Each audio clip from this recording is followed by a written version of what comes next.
Shalom, salam sejahtera untuk kita semua. Kita jumpa lagi dalam Renungan Harian bersama Allah di waktu fajar. Pada hari ini, Selasa 29 November 2022, dengan judul pembahasan Israel kuno, contoh kepedulian Allah. Sebelum kita lanjut, mari berdoa. Bapa di sorga, kami memohon Roh Kudus-Mu menuntun kami dalam nama Yesus. Amin.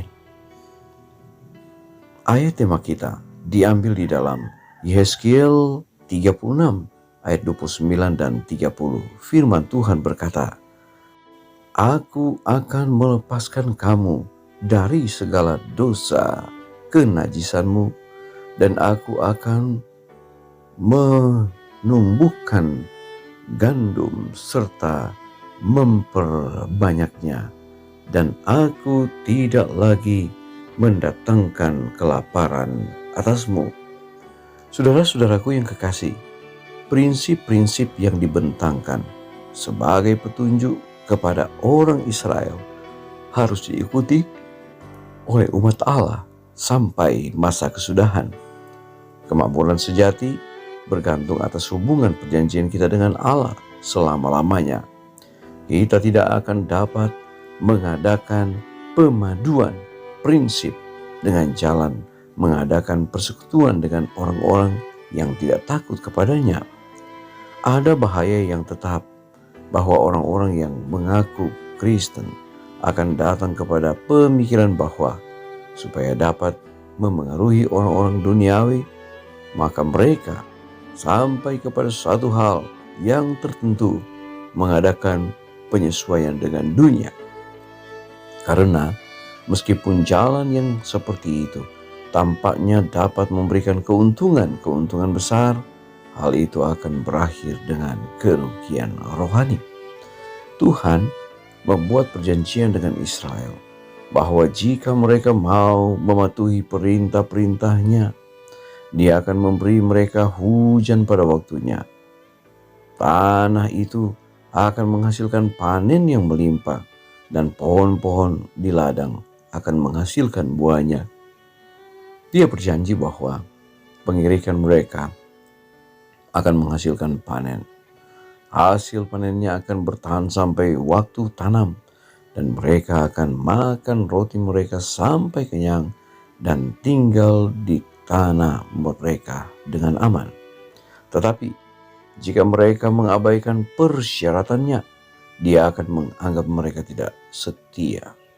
Kutukannya datang atas mereka sebagai ganti berkat-Nya. Dia akan mematahkan kesombongan akan kekuasaan mereka, dan akan membuat langit di atas mereka seperti besi dan bumi seperti kuningan. Mereka yang dengan egois menahan uangnya tidak perlu heran jika tangan Tuhan akan menghamburkannya. Tuhan dapat menghabiskan sarana yang telah Dia pinjamkan kepada para penatelayanannya jika mereka menolak untuk menggunakannya bagi kemuliaannya. Testimonies Jilid 2 halaman 661-662. Saudara-saudaraku yang kekasih, orang-orang Israel kuno itu adalah merupakan satu gambaran bagi kita yang hidup saat ini. Ketika kita berada di tengah-tengah dunia ini, ada bahaya yang selalu mengancam kehidupan kita. Dan itu adalah satu bahaya yang memberikan tantangan kepada kehidupan saya dan saudara. Bahaya yang mengganggu kehidupan manusia adalah kesombongan, cinta diri, dan lain sebagainya. Ini menjadi satu hal yang perlu kita tinggalkan, sehingga kita boleh melihat ada satu berkat yang besar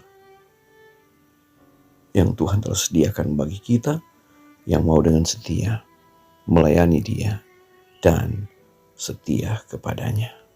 Mari kita berdoa. Bapa di surga, terima kasih Tuhan Pagi ini kami sangat bersyukur oleh karena Tuhan sungguh baik. Terima kasih oleh karena kami boleh bangun dengan tubuh diberkati. Dan kami bersyukur juga oleh karena firman Tuhan boleh menolong kami bahwa Israel di zaman dahulu akan menjadi satu petunjuk bahwa Israel modern saat ini adalah bagian juga dari umat-umat Tuhan yang memerlukan kasih dan perlindungannya. Oh Bapa di sorga, kami mau serahkan hidup kami hari ini ke dalam tangan Tuhan. Jaga, memelihara, dan melindungi kami. Tuhan kiranya berkati umat-umat Tuhan dimanapun berada. Biarlah kami semua dalam lindungan Tuhan. Yang sakit disembuhkan, yang lemah dikuatkan. Dalam pergumulan Tuhan selalu buka jalan. Terpujilah Engkau ya Allah, dengar doa kami, ampuni dosa kami dalam nama Yesus. Amin. Pertemuan kita telah selesai, kita jumpa lagi besok. Shalom, Tuhan memberkati.